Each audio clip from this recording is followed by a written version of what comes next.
conversamos en directo desde Bruselas, Bélgica, con el expresidente de Ecuador, Rafael Correa Delgado. Saludos, expresidente. Muchas gracias, un inmenso abrazo a todos. Me dicen que están emitiendo desde Teherán, un abrazo a ese bravo pueblo iraní, a la patria grande, Latinoamérica y al mundo entero. Muchas gracias por esta entrevista. Bienvenido a Entrevista Exclusiva. Señor expresidente, varios líderes latinoamericanos aparecen en la lista de descrédito que mencionan algunos medios de comunicación. Podemos mencionar, por ejemplo, a Dilma Rousseff y Lula da Silva en Brasil, a Cristina Fernández en Argentina, a Jorge Glass en Ecuador y también a usted. Hay un aspecto en común entre todos y es que eran gobernantes progresistas. La primera pregunta, expresidente, ¿por qué tratan de mostrarnos una izquierda con matices y tonos de corrupción? Porque no han podido derrotarnos en las urnas, y es la nueva estrategia, el lawfare, la judicialización de la política, sacan de contexto las cosas con la ayuda de la prensa. Se sentencia en los titulares y una judicatura, un sistema judicial presionado por el poder político, por el poder mediático, lo que hace es tan solo copiar en los tribunales lo que ya dijeron los titulares de esa prensa. Entonces se trata de una estrategia regional donde ya cualquier disparate es válido. Mire lo de Lula, mire a Cristina, la acusaron de traición a la patria. Jorge Glass no le ha encontrado 20 centavos mal habido y se encuentra preso el vicepresidente de la República. Y contra mí, ya el sexto o séptimo caso, me han acusado de todo, de preventas petroleras, de contratos petroleros mal hechos, de crimen organizado, de convenios con el narcotráfico, de sobreendeudamiento, como si eso fuera cierto, como si eso fuera criminal. Y ahora me acusan de secuestro. Como no tienen pruebas, utilizan falsos testimonios. Entonces cualquier cosa es válida, pero todo lo que usted dice lo distorsiona la prensa, le crea una realidad inexistente. Entonces todo esto es posible solamente con la complicidad de la prensa corrupta, que ha sido el principal partido de oposición de los líderes progresistas y los gobiernos progresistas, y ahora también el partido judicial, porque tuvieron la falta de escrúpulos, ¿no?, pero también la sagacidad de cooptar el poder judicial, fiscales, jueces, como en Brasil, como parcialmente en Ecuador, y con la presión de la prensa, esos jueces enseguida venales hacen lo que la prensa indica. Ahora, ¿con qué moral esa prensa habla de esto? ¿Con qué moral esos partidos de derecha pueden acusar a la izquierda? Expresidente, ¿qué es para usted un gobierno honesto? Vea, da hasta risa, porque como no pudieron probarme corrupción, ahora resulta que somos represores. Nosotros, que siempre hemos sido humanistas, que hemos estado dispuestos a dar la vida por la defensa de los derechos humanos, que aumentamos tantos derechos, oportunidades, justicia social. Yo en 10 años de gobierno tuve un fallecido en protesta. Y ese fallecido fue fruto de los perdigones de los propios manifestantes que llamaron a la violencia.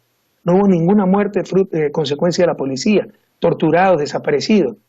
Otro gobierno de derecha, de Ecuador, de la región, han matado, desaparecido decenas de personas, torturado como política de Estado, como acción sistemática, por ejemplo, de los cuerpos policiales. Y somos nosotros los acusados de represión, si ya uno no sabe si reír o llorar ante tanto absurdo. Que es un gobierno honesto. Aquí hay algo que confunde algunas veces a la propia izquierda, porque esta restauración conservadora, esta nueva estrategia, que ya no es desaparecer a la gente como en los años 70, sino destruir su moral, destruir su reputación, confunde muchas veces a la izquierda y a la izquierda vanidosa. Yo no me meto, miren, ahí me puedo salpicar de corrupción. Un gobierno honesto no es el que no encuentra casos de corrupción, eso no es posible. Peor aún si gobiernas 10 años como en el caso de Ecuador, 12 años como en el caso de Bolivia, 20 años como en el caso de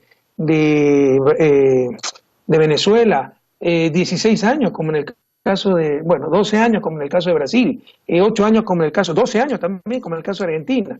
Un gobierno honesto no es el que no tiene casos de corrupción, eso es imposible. Hasta el Papa Francisco ha dicho que en el Vaticano ha encontrado corrupción. China tiene cada rato casos de corrupción y hay pena de muerte por la corrupción. Un gobierno honesto es el que no tolera la corrupción. Y el primer paso para evidenciar la corrupción es quién se enriqueció. Pero resulta que hay corrupción, lanzan el lodo, lanzan la infamia, y después no encuentran 20 centavos, y no dicen nada. Entonces, a nosotros que nos busquen por donde le dé la gana, ¿qué alto líder de la revolución ciudadana, a qué alto líder se le ha encontrado 20 centavos indebidos en su cuenta? No existe. Pero dicen que se han perdido 25.000 millones de dólares, que es un cuarto del Producto Interno Bruto. O sea, se dice cualquier barbaridad, se lanza lodo con ventilador, no se prueba absolutamente nada, pero ya esa gente quedó condenada en los titulares de la prensa. Como usted ha dicho, ha sido vinculado con varios delitos, desde tráfico de influencias hasta crimen organizado. Y lo más reciente... Se me olvidó el tráfico de influencias, tiene razón.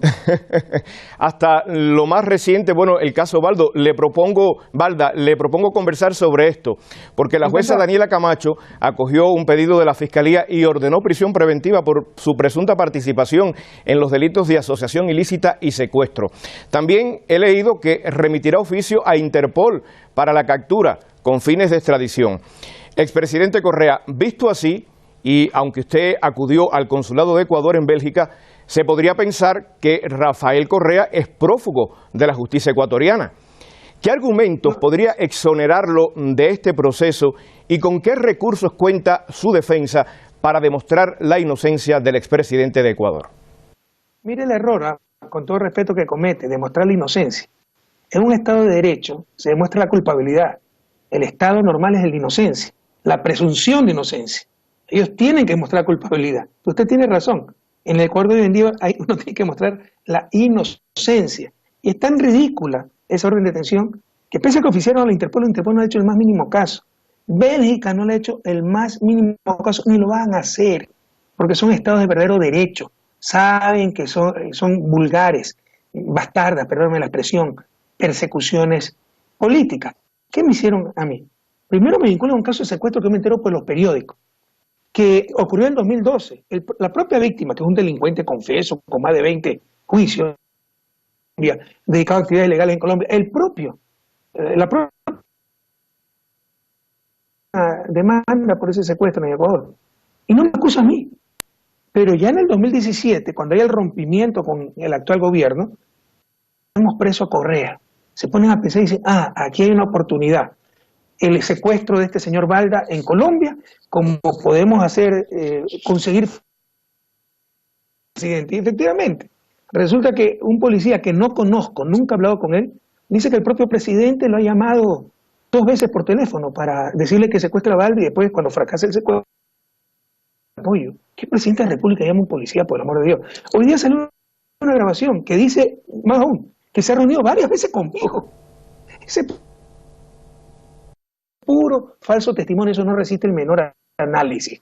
Cuando el fiscal va a vincularme, yo no soy prófugo de la justicia, soy prófugo de la injusticia. Yo no he cambiado mi nivel de vida, y tengo por qué hacerlo. Mis actividades diarias, mi familia, no puede estar a expensas de lo que se le ocurra a esta gente perversa en Ecuador, que no nos puede rotarnos en las urnas y quiere destrozarnos en lo personal, en lo moral. ¿Cuánto cuesta defenderse? ¿Te han preguntado aquello? ¿Cuánto cuesta pagar abogados en Bélgica, abogados en Ecuador? Yo trabajo solo para pagar los abogados hace algunos meses, porque buscan quebrarnos emocionalmente, familia. Entonces me vincula sin ninguna justificación el fiscal, pero para eso fue nombrado, porque también es necesario decir que el fiscal general de la Nación sacan al fiscal titular con juicio político en la Asamblea, lo cual es constitucional. De acuerdo a esa misma Constitución tiene que reemplazar el subrogante, pero no les gustaba el subrogante y pusieron a un encargado que no existe en la Constitución. Y ese fiscal encargado tiene la consigna. Cambian el Consejo de Judicatura, es el que maneja la justicia, sacan los titulares que ganaron por concurso de merecimiento. De acuerdo a la Constitución, primero no los podían sacar, segundo, si llegaran a faltar tienen que ser reemplazados por sus alternos. No, nombran a dedo, enemigos. ¿Para qué? Para mandarnos presos. ¿Cómo pueden hacer todo esto? Por medio de una consulta que se hizo el 4 de febrero inconstitucional, sin control constitucional, lo dice la OEA, con la cual se apoderaron del Consejo de Participación Ciudadana, que es el que nombra a las autoridades de control, y ahora no solo las nombra, las destituye y las reemplaza. Entonces eso es absolutamente inconstitucional.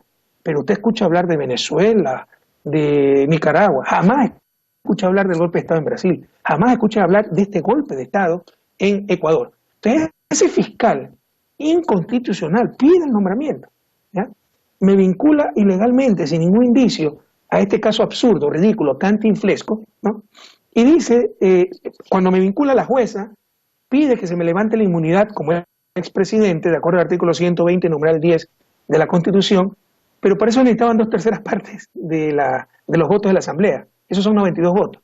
Pese a la presión del gobierno que está detrás de todo esto, no los pudieron conseguir. Como no los pudieron conseguir, con 83 votos resuelven declarar improcedente el pedido de la jueza. La jueza, en vez de enfurecerse e insistir en su pedido, porque la estaban ridiculizando, acusar de desacato a los asambleístas, consultar a la Corte Constitucional, se allana a ese desacato.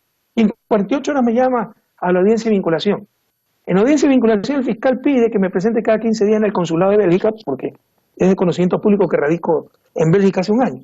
¿Sabe lo que dice la jueza de garantías constitucionales? Que tiene que defender mis derechos, que no puede ir más allá de lo que dice la fiscalía. No, que me presente cada 15 días en Ecuador. Eso es imposible. ¿Qué pasa si no tengo plata para el ticket? Me voy preso por pobre. Es un absurdo, un atentado a los derechos.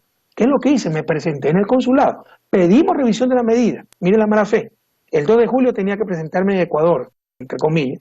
Me ponen para el 3 de julio la audiencia, para que se actúe frente a hechos consumados. Como era imposible, por distintos factores, volver a Ecuador, me presento en el consulado. No la acepta. Pedimos nosotros esa audiencia el 3 de julio de revisión de las medidas, y pese a que la pedimos nosotros, nos debe favorecer a nosotros, acogen esa audiencia, cuando se necesita otra audiencia especial, el pedido del fiscal para que me metan orden de prisión. Y así sale el orden de detención, tan ridícula que Interpol no le ha hecho el más mínimo caso, y Bélgica jamás le hará el más mínimo caso, porque es evidente que se trata de una persecución política. Ahora, expresidente, tengamos en cuenta el caso de Lula da Silva. Está preso, continúa en prisión sin pruebas.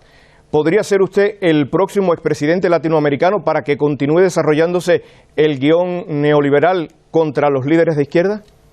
Mire, yo no tengo ninguna esperanza en esto. O sea, creo que la lucha va a ser dura, durísima, larga, pero también tengo la absoluta certeza que al final venceremos. El problema es a qué costo, cuánto tiempo, cuánta destrucción, cuánto retroceso hará esta gente mientras tanto, pero pagarán, y pagarán sus culpas. Verá cómo la historia será despiadada con los traidores, los que no tuvieron escrúpulos, los que judicializaron la política, con los que no duraron en meter preso a gente honesta por rivalidades ideológicas, porque no nos pudieron vencer en las urnas. Yo no tengo por qué cambiar mi nivel de vida aquí en Bélgica. Yo vine a vivir con mi familia, ofreciéndole, si usted quiere, un poco marginar a mi familia por dedicarme tiempo completo a servir a mi patria.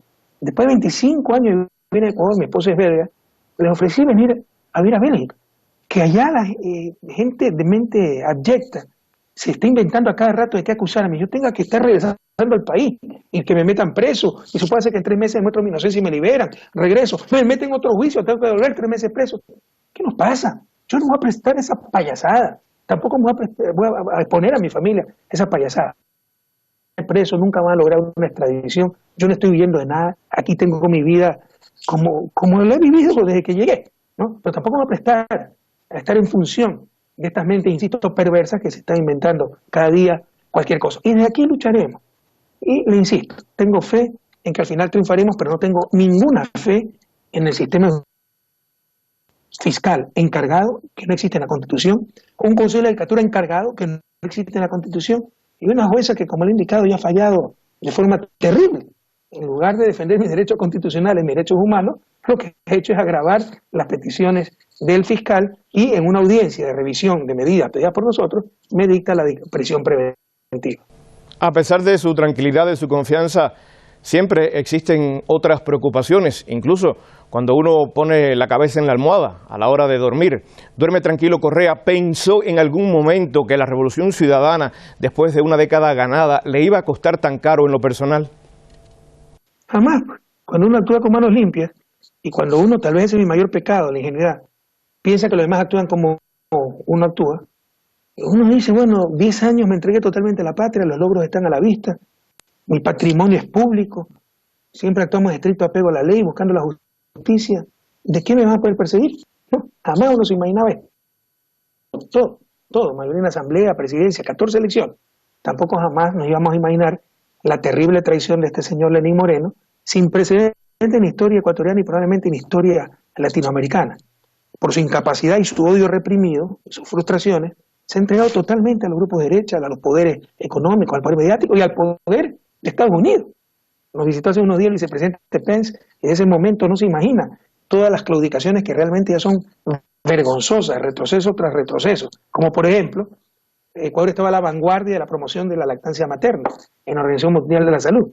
Retira su posición frente a las presiones de Estados Unidos para defender los intereses de sus transnacionales que venden leche sustituta. Hasta ese nivel de vasallaje se ha llegado con el actual gobierno. Entonces jamás nos imaginamos estar en esta situación. Es desgarrador. Usted me dice si duermo tranquilo. O sea, obviamente es mejor no tener estos problemas. Uno tiene la conciencia tranquila, pero tiene que estar pensando dónde sacar dinero, qué nueva calumnia se va a inventar. Hay un desfase horario, o mejor de 7 horas. Entonces normalmente las noticias llegan 2, 3 de la mañana, uno tiene que estar despierto para contestar enseguida. Por supuesto. Usted tiene hijos y recientemente fue agredido verbalmente en las calles. ¿Hasta dónde también está corriendo riesgos? Porque me quitaron la seguridad presidencial. Es que no saben todas las cosas que nos han hecho, es algo impresionante. Si nosotros hubiéramos hecho la tercera parte de esto, ya estaríamos en el Tribunal Penal de La Haya, y hay una doble moral impresionante. Si Lula fuera un opositor venezolano, Venezuela ya estaría invadida, pero como las víctimas somos los dirigentes de izquierda, no pasa absolutamente nada. En Brasil se rompió el orden constitucional, en Ecuador está fuera totalmente del orden constitucional, hay persecución judicial a dirigentes políticos y no pasa absolutamente nada. Esto quizás sea un ajuste de cuentas, tal vez. Ha llegado la hora de los poderes empresariales y las élites de derecha a Ecuador. Esa es la siguiente pregunta. ¿Y el gobierno de Lenín Moreno hasta dónde podría llevar al país? Bueno, es un gobierno absolutamente entreguista, ya sabemos que no tiene límites ni escrúpulos, ellos no son nada, son títeres.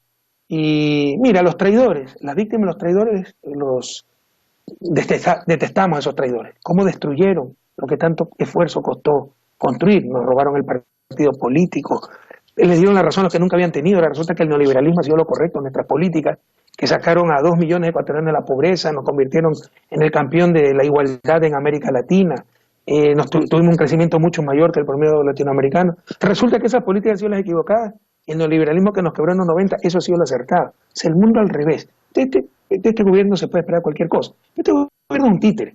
Cuando deje de ser útil lo van a desechar, porque detrás lo está utilizando los verdaderos poderes históricos que han manejado nuestro país, que han saqueado nuestro país. Como le decía, las víctimas de los traidores los detestamos, y los que utilizan los traidores los desprecian, pero nadie quiere a los traidores, y peor, nadie confía en los traidores. Entonces, claro que han vuelto los poderes eso, nos están gobernando los bancos, nos están gobernando las grandes corporaciones mediáticas, nos están gobernando las cámaras de la producción, nos están gobernando los países hegemónicos. Se ha perdido mucha soberanía y dignidad, ¿no? Entonces eso duele en el alma, cómo han destruido en tan poco tiempo lo que tanto costó construir, pero no perdemos la fe, que esto será tiempo claro, y que al final venceremos, como les decía hace un momento. ¿Cree usted que esta traición trasciende más allá del país, incluso a la región, a UNASUR? Porque recientemente el presidente de Ecuador propuso darle otro valor de uso al edificio de UNASUR para convertirlo en la Universidad de las Nacionalidades y Pueblos Indígenas, un edificio que evidentemente es un simbolismo para la unidad latinoamericana. ¿Qué nos puede decir sobre esto? Usted lo ha dicho, eso demuestra los niveles a los que puede llegar este gobierno, porque le quiero decir algo. Nosotros hemos tenido gobiernos de derecha, de izquierda, mientras yo he estado en el poder, pero todos compartimos un denominador común, algunos factores fundamentales: el respeto a la democracia, el respeto a los derechos humanos y la voluntad integracionista.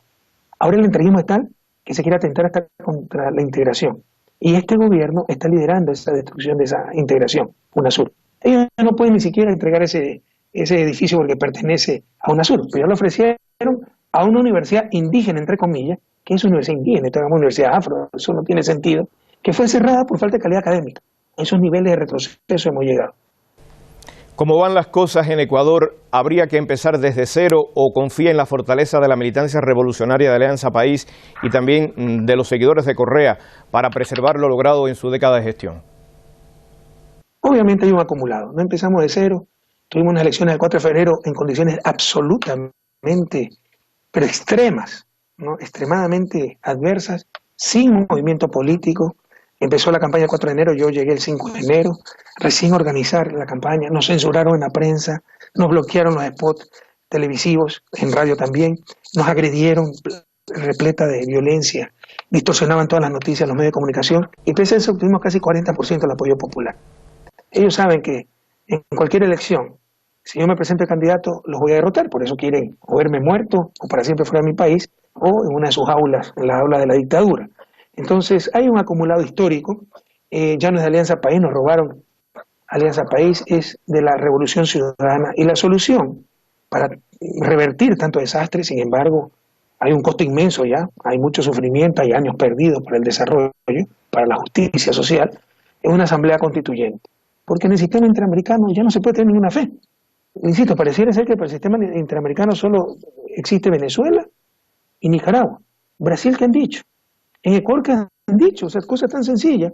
Pregunta el nombramiento del Contralor. Es inconstitucional, no existe. Nombramiento del Fiscal General, no existe. Nombramiento del Consejo de Judicatura, no existe. Ergo, estamos fuera del Estado de Derecho. Y nadie dice nada. Entonces no tenemos ninguna esperanza tampoco en el sistema interamericano, pero sí tenemos mucha fe en nuestro pueblo. Esto es cuestión de tiempo y la vía para remediar tanto desastre es una Asamblea Nacional Constituyente. Vamos a irnos al contexto latinoamericano, como mismo empezamos esta entrevista. Concluyó en La Habana el Foro de Sao Paulo. En la clausura, el presidente de Bolivia, Evo Morales, decía: el mejor homenaje a Fidel sería siempre la unidad de América Latina. ¿Qué nos puede decir de la importancia de esa unidad latinoamericana para precisamente seguir preservando las conquistas de la izquierda y seguir ganando espacios a pesar de lo que se ha ido perdiendo? Porque en honor a la verdad, lamentablemente, sí se ha ido perdiendo espacio, sobre todo en los gobiernos que hoy están ejerciendo el poder en diferentes naciones latinoamericanas y que hace años atrás pues eran de vanguardia. Eso es innegable, lo hemos dicho. La época de oro del progresismo en América Latina, los años ganados, 2002, 2012, 2009, 2010, de 10 países sudamericanos latinos, sin considerar Surinam y Guyana, que no son latinos, 8 tenían gobiernos de izquierda, incluso Paraguay por primera vez en su historia. Hoy solo son 2. Claramente hay un cambio, ¿no?, de la balanza geopolítica en la región. Sin embargo, acabamos de presenciar el triunfo abrumador de Andrés Manuel López Obrador en México.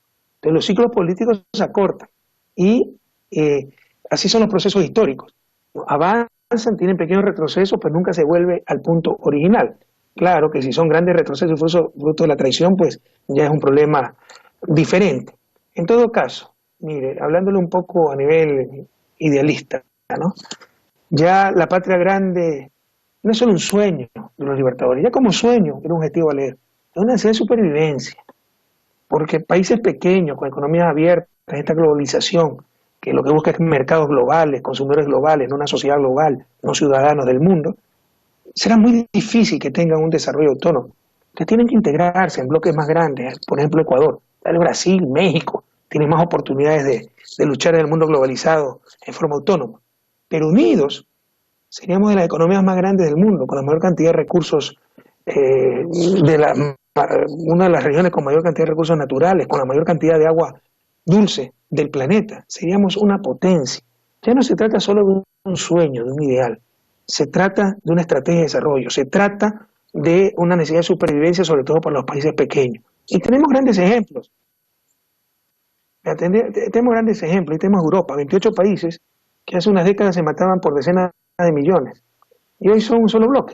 Y 28 sistemas políticos distintos, 28 religiones distintas, 28 idiomas. La Unión Europea tiene 27 idiomas distintos, 28 culturas distintas, 28 historias distintas, que tuvieron la voluntad de unirse. Ellos tendrán que explicarle a sus hijos por qué se unieron. Nosotros tendremos que explicarle a nosotros por qué nos demoramos tanto. Si tenemos el mismo idioma, portugués es tan parecido al español, la misma historia, los mismos problemas, la misma cultura. ¿Cuánta diferencia hay entre un mexicano y un ecuatoriano y un chileno, ¿no? Es mínima. Entonces, tenemos todo para integrarnos, pero falta esa voluntad, falta esa visión y sobra algunas veces entreguismo en ciertos dirigentes. ¿Cuál es el desafío de la izquierda? Parte de la izquierda es esta visión.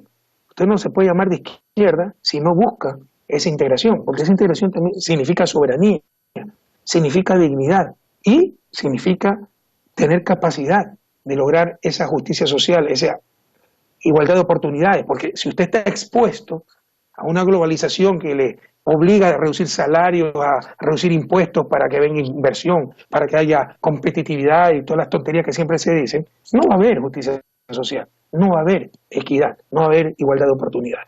Voy a terminar citando a José Martí, el héroe nacional cubano, y le pregunto si usted, como él, tiene fe en el mejoramiento humano, en la utilidad de la virtud y en la gente. Hay que tener fe, que nos roben todo, menos la esperanza. No me engaño. Y esto ha sido una lección muy dura para mí. Lo sabía. sabía que había gente leal al poder, pero usted puede saber que una inyección duele, y eso no significa que cuando se la pongan le va a dejar de doler.